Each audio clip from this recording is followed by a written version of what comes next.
પૂરા થતા લીલાવતીએ એક સુંદર કન્યા રત્નને જન્મ આપ્યો અને તે કન્યા શુક્લ પક્ષમાં જેમ ચંદ્ર વૃદ્ધિ પામે તેમ દિને દિને મોટી થવા માંડી. તે કન્યાનું નામ કલાવતી પાડ્યું. પછી પત્ની લીલાવતીએ પોતાના પતિને મધુર વચને કહ્યું કે હે સ્વામી, તમે પૂર્વે જે વ્રત કરવાનો સંકલ્પ કર્યો હતો તે વ્રત કેમ કરતા નથી? તો ત્યારે સાધુવાણીઓ બોલ્યો કે હે વાલી, હમણાં વ્યાપારમાં તેજીને કારણે સમય નથી, પણ જ્યારે તેનો વિવાહ કરીશું તે વખતે વ્રત ચોક્કસ કરીશું. પત્નીને આવું આશ્વાસન આપી તે સાધુવાણીઓ વ્યાપાર માટે નગરમાં જતો રહ્યો. પછી તો કન્યા કલાવતી માટે પિતાને ત્યાં દિવસે દિવસે મોટી થવા લાગી. એક વખત પોતાની પુત્રીને બહેનપણીઓ સાથે રમતી જોતા પોતાની પુત્રી ઉંમરલાયક થયેલી જણાઈ. તેને વિવાહ યોગ્ય થયેલી જોઈ નગરમાં પોતાના મિત્રોની સાથે મંત્રણા કરી. પોતાનો ધર્મ જાણનાર સાધુવાણિયાએ ગુમાસ્તાને કહ્યું કે આપણી કન્યા માટે યોગ્ય મુહૂર્ત શોધી લાવ. તેની આજ્ઞા થતા તે દૂત કાંચન નામના નગરમાં જાય છે. તે કાંચન નામના નગરમાંથી એક વાણિયાના પુત્રને લઈ દૂત પાછો આવ્યો. તે સુંદર, ગુણવાન અને યુવાન મણિક પુત્રને જોઈ સાધુવાણીઓ અત્યંત પ્રસન્ન થયો અને પોતાના જ્ઞાતિજનો, સંબંધીઓ અને ઇષ્ટમિત્રોને સાથે રાખી વિધિપૂર્વક તેની પુત્રી કલાવતીના લગ્ન તે સુંદર યુવાન સાથે કર્યા. પછી દુર્ભાગ્યને કારણે તે કન્યાના લગ્ન સમયે પણ શ્રી સત્યનારાયણ ભગવાનનું વ્રત કરવાનું તે સાધુવાણીઓ ભૂલી ગયો અને તેથી શ્રી સત્યનારાયણ પ્રભુ તેના પર કૃપાયમાન થયા.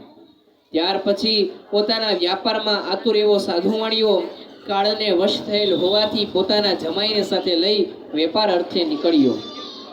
દરિયો પાર કરી સમુદ્ર તટ પર આવેલા રત્ના સારપુર નામના મોટા શહેરમાં જ સસરો અને જમાઈ સારી રીતે વેપાર કરવા લાગ્યા. તેઓ બંને સસરો અને જમાઈ ચંદ્રકેતુ રાજાના નગર રત્નાસારપુરમાં રહેવા લાગ્યા અને ખૂબ મોટો વેપાર કરવા લાગ્યા. તે વખતે શ્રી સત્યનારાયણ ભગવાનને સાધુવાણિયાને પ્રતિજ્ઞા ભંગ થયેલો જોઈને તેને શાપ દીધો કે તને મહાન દારૂણ અને કઠિન દુઃખ પ્રાપ્ત થાવ. આ પછી એક દિવસ એક ચોર રાજા ચંદ્રકેતુના ખજાનામાંથી કેટલુંક ધન ચોરીને જ્યાં આ બંને વેપારીઓ રહેતા હતા ત્યાં આવ્યો. પોતાની પાછળ રાજાના સિપાહીઓને દોડતા આવતા જોઈ ભય પામીને તે ચોરે ચોરી કરેલું ધન જ્યાં સસરોને જમાઈ રહેતા હતા ત્યાં નાખી જલ્દીથી ક્યાંક સંતાઈ ગયો. રાજાના સિપાહીઓ જ્યાં આ વાણીઓ રહેતો હતો ત્યાં આવ્યા. રાજાનું ચોરાયેલું ધન ત્યાં જોયું અને બંને વણિક વેપારીઓને પકડી હાથ કડે નાખી બાંધ્યા અને ત્યાં રાજમહેલમાં લઈ ગયા. સિપાહીઓ ચોર પકડાયા એમ માની દોડતા દોડતા રાજા પાસે ગયા અને કહેવા લાગ્યા કે હે મહારાજ, અમે આ બે ચોરોને પકડી લાવ્યા છીએ. હવે તેમને જોઈ આપ આજ્ઞા કરો તો તે સજા તેમને કરીએ. આ સાંભળી રાજાએ બહુ વિચાર કર્યા વગર તેમને કેદખાનામાં પૂરવાનું કહેતા સિપાહીઓએ તે બંને સખત દોરડાઓથી બાંધ્યા, બેડીઓ પહેરાવી અને મોટા મજબૂત કેદખાનામાં નાખ્યા. શ્રી સત્યનારાયણ ભગવાનની માયાને કારણે કોઈએ પણ તે વણિક પુત્રોનું કહેવું સાંભળ્યું નહીં અને ચંદ્રકેતુ રાજાએ તે બંને વેપારીઓનું બધું જ ધન આંચકી લીધું. શ્રી સત્યનારાયણના શાપને લીધે સાધુવાણિયાની પત્ની લીલાવતી પણ પોતાને ઘરે ઘણી દુઃખી થઈ તેને ઘેર રહેલું બધું ધન ચોરો લૂંટી ગયા. રોગ અને ચિંતાથી વ્યગ્ર થઈને ભૂખ તથા તરસથી ઘણી દુઃખી થતી તે સાધુવાણિયાની પત્ની હંમેશા ભોજનની ચિંતામાં ઘેર ઘેર ભિક્ષા માંગવા ભટકવા લાગી. તેમજ તેની પુત્રી કલાવતી પણ રોજ અન્ન માટે ઘેર ઘેર ભટકવા માંડી. એક દિવસ ભૂખી થયેલી કન્યા એક બ્રાહ્મણને ઘરે ભિક્ષા માંગવા ગઈ. ત્યાં તેને શ્રી સત્યનારાયણ ભગવાનનું વ્રત પૂજન થતું જોયું. તેથી તે ત્યાં ઓટલા પર બેઠી કથા સાંભળીને ભગવાન પાસે વરદાન માંગ્યું અને પ્રસાદ લઈ મોડી રાત્રે પોતાને ઘેર ગઈ. ત્યારે માતાએ પુત્રીને પ્રેમથી પૂછ્યું કે મોડી રાત સુધી તું ક્યાં હતી? તે તારા મનમાં શું ધાર્યું છે? કન્યા કલાવતીએ તરત જ પોતાની માતાને જણાવ્યું કે માં, આજે મેં એક બ્રાહ્મણને ત્યાં ઈચ્છિત વસ્તુને આપનારું શ્રી સત્યનારાયણ ભગવાનનું વ્રત જોયું. હું તે જોવામાં રોકાઈ હતી. પોતાની કન્યાનું આ વચન સાંભળીને તે સાધુવાણિયાની પત્ની લીલાવતી આનંદપૂર્વક શ્રી સત્યનારાયણનું વ્રત કરવા તૈયાર થઈ અને પોતાના જે સગાવાલા વ્રત કરવા તૈયાર થઈ અને પોતાના જે સગાવાલા ત્યાં હતા તેમની સાથે તે સાધુ વાણિયાની પત્નીએ વ્રત કર્યું અને સત્યનારાયણ ભગવાન પાસે વારંવાર યાચના કરી અને વરદાન માંગ્યું કે મારા પતિ અને જમાઈ જલ્દી ઘેર આવે. એમ કરો, મારા પતિ અને મારા જમાઈના સગળા અપરાધો ક્ષમા કરો.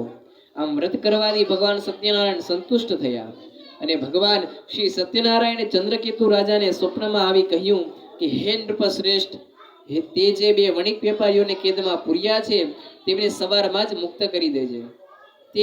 તેમનું જેટલું ધન લીધું છે તે બધું જ પાછું આપી દેજે. જો તેમ તું નહીં કરે તો હું તારું રાજ્ય પુત્ર સહિત તારો નાશ કરીશ. આમ ચંદ્રકેતુ રાજાને કહીને ભગવાન અદૃશ્ય થઈ ગયા. પછી સવારમાં ઉઠી રાજાએ પોતાની સભા બોલાવી તથા પોતાના સ્વજનોને બોલાવ્યા અને તેઓને સભામાં બેસી સ્વપ્નની વાત કહી સંભળાવી અને બંને બંદીવાન વણિકપુત્રોને કેદખાનામાંથી તરત જ મુક્ત કરવા સિપાહીઓને આજ્ઞા આપી. રાજાની આજ્ઞા સાંભળી સિપાહીઓ તરત જ બંદીખાને ગયા અને બંને વણિકપુત્રોને કેદખાનામાંથી છોડાવી રાજા પાસે લાવ્યા અને વિનયપૂર્વક બોલ્યા કે હે રાજન, આ બંને વણિકપુત્રોને બેડીના બંધનમાંથી મુક્ત કરી અહીં લાવ્યા છીએ. પછી બંનેએ રાજા ચંદ્રકેતુને વંદન કર્યા. પોતાના વિશે આગલો બનાવ યાદ કરીને તે બંને ભયથી ગભરાવા લાગ્યા અને તે કંઈ પણ બોલ્યા નહીં. ત્યારે રાજા ચંદ્રકેતુએ આ બંને વણિક વેપારીઓ સામે જોઈ આદરપૂર્વક કહ્યું કે દેવયોગે એટલે કે ભાગ્યયોગે તમને આ મહા કષ્ટ પડ્યું છે, પણ હવે તમારે કોઈ ભય રાખવાનું કારણ નથી. આમ કહી રાજાએ તેમની બેડીઓ કઢાવી નાખી, દોરડા છોડાવી નાખ્યા, હજામત તથા સ્નાન આદિ વસ્ત્ર અલંકાર આપી તેમને મુક્ત કર્યા. રાજાએ જેટલું ધન અપહરણ કર્યું હતું તેના કરતા બેવડું ધન આપ્યું અને તેમને ખુશી કર્યા. રાજાએ લઈ લીધેલું બધું જ ધન ઉપરાંત એટલું જ બીજું ધન વાણિયાઓને આપી રાજા ચંદ્રકેતુએ કહ્યું કે હે સાધુ વાણિયા, હવે તમે તમારે ઘેર પધારો. રાજાને પ્રણામ કરી વાણિયા બોલ્યા કે આપની કૃપાથી હવે અમે ઘેર જઈશું. इति श्री स्कंद पुराणे रेवा खंडे सत्यनारायण व्रत कथानो त्रीजो अध्याय समाप्त. बोलो श्री गिरिराज धरण की जय, द्वारकाधीशनी जय. अथ सत्यनारायण कथानो चौथो अध्याय. श्री सुजी बोलिया કે હે ઋષિઓ, હવે હું આગળની કથા કહું છું તેનું શ્રવણ કરો. રાજાએ જવાનું કહ્યા બાદ તે સાધુ વાણીએ મંગલાચરણ સાથે જવાની તૈયારી કરી અને બ્રાહ્મણોને દાન આપ્યું. પછી નગર તરફ જવા પ્રસ્થાન કર્યું. તે સાધુ વાણીઓ પોતાના જમાઈ સાથે નૌકામાં બેસીને થોડે દૂર ગયો. પછી વાહનને કિનારે લંગાર્યું. એટલે જ શ્રી સત્યનારાયણ ભગવાને એકદંડી સંન્યાસીનું રૂપ લીધું અને જ્યાં તે વાણિયા બેઠા હતા ત્યાં જઈ પૂછ્યું કે તારી નૌકામાં શું ભરેલું છે? ત્યારે ઘણું ધન મળવાથી અભિમાની મદોન્મત્ત થયેલા તે બંને વાણિયાઓને સાધુની મશ્કરી કરી અને તિરસ્કારપૂર્વક હસીને બોલ્યા કે હે દંડી સ્વામી, તમારે એ પૂછવાની શી જરૂર પડી? શું તમારે અમારું ધન જોઈએ છે? મારા વહાણમાં તો વેલા, ઘાસ, પાંદડા ઇત્યાદિ જ છે. સાધુ વાણિયાનું આવું કઠોર વચન સાંભળી તે સંન્યાસી ભગવાન બોલ્યા કે તારું બોલેલું સાચું પડો. તે પછી એકદંડી સ્વરૂપ ધારણ કરીને સત્યનારાયણ ભગવાન તેનાથી દૂર જઈ સમુદ્ર કિનારે એક ઠેકાણે જઈ ઊભા રહ્યા. સંન્યાસીના ગયા પછી પોતાનું નિત્યકર્મ અને નાસ્તો વગેરે પતાવી જેવો વાણિયો પોતાના વાહન પર ગયો તો તેણે પોતાની હોડીને હલકી થઈ પાણી પર ઊંચી આવેલી જોઈ અને ઘણો જ વિસ્મય પામ્યો. પોતાની હોડીમાં દ્રવ્યને બદલે વેલા અને પાંદડા ભરેલા દેખાયા. એને તે જોતા જ તે ત્યાં મૂર્છા પામી બેભાન થઈ જમીન પર પડી ગયો. જ્યારે એને ભાન આવ્યું ત્યારે તે ખૂબ જ ચિંતામાં પડી ગયો. સાધુ વાણિયાની આ સ્થિતિ જોઈ તેના જમાઈએ કહ્યું કે આપ શા માટે શોક કરો છો? જરૂર પેલા સંન્યાસીએ શાપ દીધો હોય એમ લાગે છે. તે સંન્યાસી સર્વશક્તિમાન છે, એમાં કોઈ પણ પ્રકારની શંકા નથી. માટે આપણે તેને શરણે જઈએ તો આપણી ઈચ્છાઓ પૂર્ણ થશે. જમાઈના વચન સાંભળી તેઓ તેમની પાસે ગયા. સંન્યાસીને જોઈ અત્યંત ભક્તિભાવથી દંડવત પ્રણામ કર્યા અને ખૂબ નમ્ર ભાવે બોલ્યો કે હે સંન્યાસી, મેં આપની પાસે જે વાણી કહી અને ખોટું બોલ્યો તે મારો અપરાધ ક્ષમા કરો. એમ કહી વારંવાર જમીન પર લાંબો થઈ તે સંન્યાસીને પ્રણામ કરવા લાગ્યો અને ખૂબ જ શોકાતુર બન્યો. સાધુ વાણિયાને આમ વિલાપ કરતા જોઈ દંડી સંન્યાસી બોલ્યા કે હે સાધુ, શોક નો કર, દુઃખ નો કર, મારું કહેવું સાંભળ. તું મારી પૂજા કરવાનું ભૂલી ગયો છે અને તેથી જ મારી આજ્ઞાથી હે દુષ્ટ બુદ્ધિ તને વારંવાર દુઃખ પ્રાપ્ત થયું છે. ભગવાનનું આવું વચન સાંભળીને સાધુ વાણિયો તેમની સ્તુતિ કરવા લાગ્યો. સાધુ બોલ્યો કે હે પ્રભુ, આપની માયાથી મોહિત થયેલા બ્રહ્માદિ દેવો આપના ગુણ અને રૂપને જાણી શકતા નથી. તે એક આશ્ચર્ય છે. તો આપની માયા વડે ઘેરાયેલો હું પામર મૂઢ મનુષ્ય આપને કેવી રીતે ઓળખી શકું? હે ભગવાન, તમે પ્રસન્ન થાઓ. હું મારી શક્તિ અને વૈભવને શોભે એ રીતે આપનું પૂજન કરીશ. વહાણમાં મારું જે પહેલા ધન હતું તે સર્વ મને પાછું આપો તથા શરણાગત એવા અમો બંનેનું રક્ષણ કરો. સાધુ વાણિયાનું આ પ્રમાણે ભક્તિયુક્ત વચન સાંભળીને ભગવાન તેના પર પ્રસન્ન થયા અને તેને ઈચ્છિત વરદાન આપીને ભગવાન ત્યાં જ અંતર્ધાન થઈ ગયા. વાહણ પાસે વાણિયાએ જોયું તો પોતાનું વાહણ અગાઉની માફક દ્રવ્યથી ભરેલું જોયું. તે પ્રસન્ન થઈ બોલ્યો કે સત્યનારાયણ ભગવાનની કૃપાથી મારો મનોરથ સફળ થયો છે. આમ ભગવાનની કૃપાથી પોતાની ઈચ્છા પડી એટલે સ્વજનો સાથે વિધિપૂર્વક ત્યાં જ શ્રી સત્યનારાયણ ભગવાનની પૂજા વિધિસર કરી. સત્યદેવની કૃપાથી તે આનંદ પામ્યો અને તેનો શોક દૂર થયો અને પછી પોતાના વાહનો તૈયાર કરી પોતાના નગર તરફ જવા પ્રયાણ કર્યું.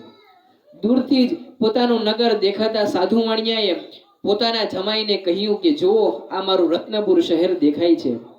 પછી તેણે પોતાના એક દૂતને પોતાના આગમનના ખબર આપવા નગરમાં આગળ રવાના કરી દીધો. તે દૂતે નગરમાં જઈ સાધુ વાણિયાની પત્ની લીલાવતી સમક્ષ જઈ હાથ જોડી નમસ્કાર કરી ખબર આપ્યા કે સાધુ વાણિયો તેના જમાઈ અને બાંધવો સહિત ભરપૂર દ્રવ્ય કમાઈને આવે છે અને તેઓના વહાણો શહેરની નજીક આવી પહોંચ્યા છે. દૂત તરફથી આ સમાચાર સાંભળતા તે સતી સ્ત્રી લીલાવતી અત્યંત હર્ષ પામી. તે વખતે તે સત્યનારાયણનું પૂજન કરતી હતી. પૂજન પૂરું કરીને તે ઉઠી અને તેણે પોતાની પુત્રી કલાવતીને કહ્યું કે હે પુત્રી, હું મારા પતિ અને જમાઈને મળવા જાઉં છું, તું પણ પૂજા કરી જલ્દી આવો. માતાનું આવું વચન સાંભળીને કન્યા કલાવતીએ પણ વ્રત પૂરું કર્યું, પણ પ્રસાદ લેવાનું બાકી રહેવા દઈ તે પણ પોતાના પિતા અને પતિને મળવા દોડી ગઈ. આથી શ્રી સત્યનારાયણ ભગવાન ગુસ્સે થયા અને કલાવતીના પતિને તથા તેના ધન સાથેની નૌકાને સમુદ્રના જળમાં અદૃશ્ય બનાવી દીધી. પછી જ્યારે કન્યા કલાવતીએ પોતાના પતિને ન જોયો એટલે મહાશોક કરવા રડવા લાગી અને રુદન કરતા કરતા ત્યાં જ જમીન પર ઢળી પડી. આવી પરિસ્થિતિ ઉત્પન્ન થઈ. સાધુ વાણિયો ભય પામ્યો અને વિચારવા લાગ્યો કે આ કેવી અજબ વાત બની. હમણાં તો જમાઈ અને તેનું વાહન દેખાતા હતા, તે એકાએક કેમ અદૃશ્ય થઈ ગયા? અન્ય હોડી ચલાવનારા બીજા નાવિકો પણ આશ્ચર્ય પામ્યા અને ચિંતામાં પડી ગયા. પછી પોતાની પુત્રી કલાવતીની સ્થિતિ જોઈ લીલાવતી પણ ખૂબ ગભરાઈ ગઈ અને અતિ દુઃખથી વિલાપ કરવા લાગી અને પોતાના પતિને કહેવા લાગી કે જરીક વારમાં જમાઈ વહાણ સાથે કેવી રીતે અદૃશ્ય થઈ ગયા? કોણ જાણે કયા દેવની અવગણના થઈ અને તેથી હોડી અદૃશ્ય થઈ ગઈ? હું કંઈ જાણી શકતી નથી. શ્રી સત્યદેવનું મહાત્મ્ય કોણ જાણવા સમર્થ છે? એમ બોલી લીલાવતી પોતાના સ્વજનો સાથે વિલાપ કરવા લાગી. પછી લીલાવતીએ પોતાની પુત્રી કલાવતીને ખોળામાં બેસાડી ખૂબ રુદન કર્યું. કલાવતી પણ પોતાના સ્વામીનો નાશ થયેલો જાણી ખૂબ જ દુઃખી બની અને કલાવતીએ વિચાર્યું કે હવે મારી જીવીને શું કરવું છે અને પોતાના પતિની પાદુકા લઈ તેની પાછળ સતી જવાનો નિશ્ચય કર્યો. કન્યાનું આ વર્તન જોઈ તે સજ્જન સાધુ વાણિયો પોતાની સ્ત્રી સહિત ખૂબ જ દુઃખી થઈ શોક સંપન્ન બન્યો. પોતે ધર્મનો જાણકાર હોય તેથી વિચાર કરવા લાગ્યો કે નક્કી શ્રી સત્યનારાયણ દેવે જ મારા કોઈ અપરાધને કારણે મારા જમાઈ અને તેમના ધનને અદૃશ્ય કર્યા છે અને સત્યનારાયણની માયાને કરીને જ આમ બન્યું છે. આથી હું મારા વૈભવને શોભે તેવી રીતે વિધિપૂર્વક શ્રી સત્યનારાયણ ભગવાનનું પૂજન આ ઘોર સંકટ દૂર થતાની સાથે જ કરીશ એવો નિશ્ચય કર્યો અને જમીન પર લાંબા થઈ શ્રી સત્યનારાયણ ભગવાનને સાષ્ટાંગ દંડવત પ્રણામ કર્યા. શ્રી ભગવાનને પણ થયું કે જો આ કન્યા બળી જશે તો મને પાપ લાગશે, માટે દીનજનોના ઉદ્ધારક ભગવાને પ્રસન્ન થઈ આકાશવાણી દ્વારા જણાવ્યું કે મારા પ્રસાદનો ત્યાગ કરીને તેના પતિને મળવાને આવી છે, તેથી જ તેનો પતિ તેનાથી અદૃશ્ય કરવામાં આવ્યો છે. જો તે ઘરે જઈ પ્રસાદ લઈ પાછી આવશે તો હે સાધુ વાણિયા, તેને તેનો પતિ તરત જ પ્રાપ્ત થશે, એમાં કોઈ પણ પ્રકારની શંકા નથી. આકાશમાંથી થયેલી આ આકાશવાણી કન્યા કલાવતીએ સાંભળી. આકાશવાણી સાંભળતા જ તરત જ ઘેર ગઈ અને પ્રસાદ લીધો અને પાછી કિનારે આવી ત્યારે તેને પોતાના સ્વજન પતિના દર્શન થયા. પછી કલાવતીએ પોતાના પિતાને કહ્યું કે હે પિતાજી, હવે ઘેર ચાલો, શા માટે વિલંબ કરો છો? પોતાની કન્યાનું આ વાક્ય સાંભળી સાધુ વાણિયાને સંતોષ થયો અને શાસ્ત્રમાં જણાવેલી વિધિ પ્રમાણે સત્યનારાયણ દેવનું રથ પૂજન ત્યાં જ કરી પોતાના ધન અને બાંધવો સહિત ઘરે ગયો. ઘરે આવ્યા પછી દર પૂર્ણિમાને દિવસે તથા સંક્રાંતિના દિવસે તે શ્રી સત્યનારાયણ ભગવાનનું પૂજન કરવા લાગ્યો અને અંતે આ લોકમાં સર્વ સુખો ભોગવીને શ્રી સત્યનારાયણના વૈકુંઠમાં ગયો. इति श्री स्कंद पुराणे रेवाखंडे सत्यनारायण भगवान नो चौथो अध्याय समाप्त. बोलिए श्री गिरिराज धरण की जय, द्वारकाधीशनी जय, राधा कृष्ण भगवाननी जय.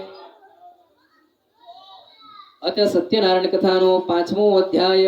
श्री सूर्य बोलिया કે હે શૌનક આદિ મુનિઓ, હવે તમને એક બીજું દ્રષ્ટાંત કહું છું, તેનું શ્રવણ કરો. પૂર્વે પ્રજાનું ઉત્તમ પ્રકારે પાલન કરનારો તુંગધ્વજ નામનો એક રાજા હતો. તે સત્યનારાયણ ભગવાનના પ્રસાદનો અનાદર કરી ઘણું દુઃખ પામ્યો હતો. તે એક દિવસ જંગલમાં જઈ ઘણા મૃગો અને જાનવરોનો શિકાર કરી થાક્યો હતો. તે એક વિશાળ વડના ઝાડ તળે ગયો. ત્યાં ઘોડો બાંધી છાંયડામાં આરામ કરવા લાગ્યો. તે સમયે ત્યાં વનમાં ગાયો ચરાવવા આવેલા ગોવાળિયાઓ પોતાના મિત્રો સાથે તે ઝાડ નીચે શ્રી સત્યનારાયણ ભગવાનની પૂજા કરતા હતા. તે તેને જોયું. રાજાએ પૂજા થતી જોઈ, પણ તે અહંકારને લીધે ત્યાં ગયો નહીં. એટલું જ નહીં, પણ દૂરથી પણ શ્રી સત્યનારાયણ ભગવાનને પ્રણામ પણ ન કર્યા. તેમ છતાં પૂજન પૂરું થયે ગોવાળિયાએ પોતાના રાજા આવ્યા એ જોઈ પ્રસન્ન થઈ રાજા પાસે જઈ દડિયામાં પ્રસાદ મૂક્યો અને પછી તેઓ સર્વે જ્યાં પૂજન કરતા હતા ત્યાં જઈ પ્રસાદ આરોગ્યો. રાજા પ્રસાદનો ત્યાગ કરી થોડી વારે ઉઠીને ત્યાંથી પોતાના નગર તરફ ગયો. પ્રસાદનો અનાદર કરી ત્યાગ કરવાથી રાજા ઘણું જ દુઃખ પામ્યો. તેના 100 પુત્રો તથા ધન ધાન્ય વગેરે બધું જ નાશ પામ્યું. ત્યારે રાજાએ વિચાર કર્યો કે આવું કેમ બન્યું? નક્કી શ્રી સત્યનારાયણે જ મારા સર્વ ધન પુત્રાદિનો નાશ કર્યો છે. માટે જ્યાં પેલા ગોવાળિયાઓ સત્યનારાયણનું પૂજન કરતા હતા ત્યાં જ જાઉં એવો મનમાં નિશ્ચય કર્યો અને તે રાજા ગોવાળિયા પાસે ગયો. સર્વે ગોવાળિયાઓને બોલાવી તેમની સાથે બેસી શ્રદ્ધા અને ભક્તિપૂર્વક યથાવિધિ શ્રી સત્યનારાયણનું પૂજન કર્યું, પ્રણામ કર્યા અને પ્રસાદ લીધો તથા પોતાની અપરાધની માફી માંગી. આ રીતે પૂજન કરી પ્રસાદ લેવાથી ભગવાન સત્યનારાયણ પ્રસન્ન થતા ગુમાવેલું સર્વ પુનઃ પ્રાપ્ત થયું અને આ લોકમાં ધનવાન, પુત્રવાન અને વૈભવ પામ્યો અને સર્વ સુખો ભોગવી અંતકાળે શ્રી વિષ્ણુ લોકમાં ગયો. જે કોઈ મનુષ્ય ભક્તિભાવથી પરમ દુર્લભ એવું શ્રી સત્યનારાયણનું વ્રત કરે છે તથા કથા શ્રવણ કરે છે તેને ભગવાન સત્યદેવની કૃપાથી ધન ધાન્યાદિ પ્રાપ્ત થાય છે. દરિદ્ર હોય તો તેને પુષ્કળ ધન મળે છે. બંધનમાં પડેલો હોય તો બંધન મુક્ત થાય છે. ભયભીત થયેલો મનુષ્ય ભયમાંથી મુક્ત થાય છે. એમાં કોઈ પણ પ્રકારની શંકા નથી. અને મનુષ્ય પોતાની ઈચ્છેલી વસ્તુ પ્રાપ્ત કરી અંતે સત્યપુર એવા વિષ્ણુ લોકમાં જાય છે. હે શ્રેષ્ઠ બ્રાહ્મણો, આ પ્રમાણે મેં આપને જે વ્રત કરવાથી મનુષ્ય સર્વ દુઃખથી મુક્ત થાય છે તે શ્રી સત્યનારાયણ ભગવાનનું વ્રત કહ્યું. વિશેષ કરીને કલયુગમાં શ્રી સત્યનારાયણની પૂજા એ ઉત્તમ ફળ આપનારી છે. કોઈ એ સત્ય સ્વરૂપને કાળ નામે ઓળખે છે તો કોઈ ઈશ્વર તરીકે જાણે છે. કોઈ સત્યનારાયણ નામે ઓળખે છે અને બીજા કેટલાક સત્યદેવ એ નામે સંબોધે છે. એ સત્ય સ્વરૂપ ભગવાન અનેક પ્રકારના સ્વરૂપો ધારણ કરી સર્વના મનોરથ પૂર્ણ કરે છે. આવા સત્યનારાયણ ભગવાનની પૂજા કલિયુગમાં લોકો હંમેશા થતી રહેશે. હે ઋષિ મુનિઓ, જે મનુષ્ય આ કથાનો નિત્ય પાઠ કરે અથવા કથાનું શ્રવણ કરે તેના સઘળા પાપો સત્યનારાયણની કૃપાથી નાશ પામશે. હે મહામંડલેશ્વરો, અગાઉ જેઓએ શ્રી સત્યનારાયણ ભગવાનનું આ વ્રત પૂજન કર્યું હતું તેમના ત્યાર પછીના જન્મની કથા સંભળાવું છું. કાશી નગરીમાંનો શતાનંદ બ્રાહ્મણ બીજા જન્મમાં મહાજ્ઞાની સુદામા તરીકે જન્મ્યો અને તેને શ્રી કૃષ્ણ જેવા સખા પ્રાપ્ત કરી અંતે મોક્ષ મેળવ્યો. લાકડા વેચનારો ભીલ જાતિનો કઠિયારો બીજા જન્મમાં કૈવટ તરીકે જન્મ્યો અને તેને ભગવાન શ્રી રામચંદ્રના ચરણો ધોઈ બધું જ પોતાના કુળને તાર્યું. ઉલ્કામુખ નામનો રાજા બીજા જન્મમાં રાજા દશરથ થયો અને શ્રી રામ જેવા પુત્ર પામી અંતે વૈકુંઠમાં ગયો. ધાર્મિક વૃત્તિનો સાધુ વાણિયો બીજા જન્મમાં રાજા મોરધ્વજ થયો. ભગવાન તેની પરીક્ષા લેવા આવ્યા ત્યારે તેને કરવત વડે પોતાના અડધું અંગ ચીરી ભગવાનને અર્પણ કર્યું અને મોક્ષ પામ્યો. તુંગધ્વજ રાજા શ્રી સત્યનારાયણ ભગવાનનું વ્રત કરવાથી બીજે જન્મે સ્વયંભૂ મનુ બન્યો અને પોતાની પ્રજાને આચરવાના ધર્મયુક્ત માર્ગે બતાવી પોતે વૈકુંઠમાં ગયો. इति श्री स्कंद पुराणे रेवाखंडे श्री सत्यनारायण व्रत कथानो 5मो अध्याय संपूर्ण. अच्युतं केशवं रामनारायणं कृष्णदामोदरं वासुदेवं हरे श्रीधरं माधवं गोपिकावल्लभं जानकी नायकं रामचंद्रं भजे. बोलिए श्री गोवर्धननाथ जी जय. गिरिनार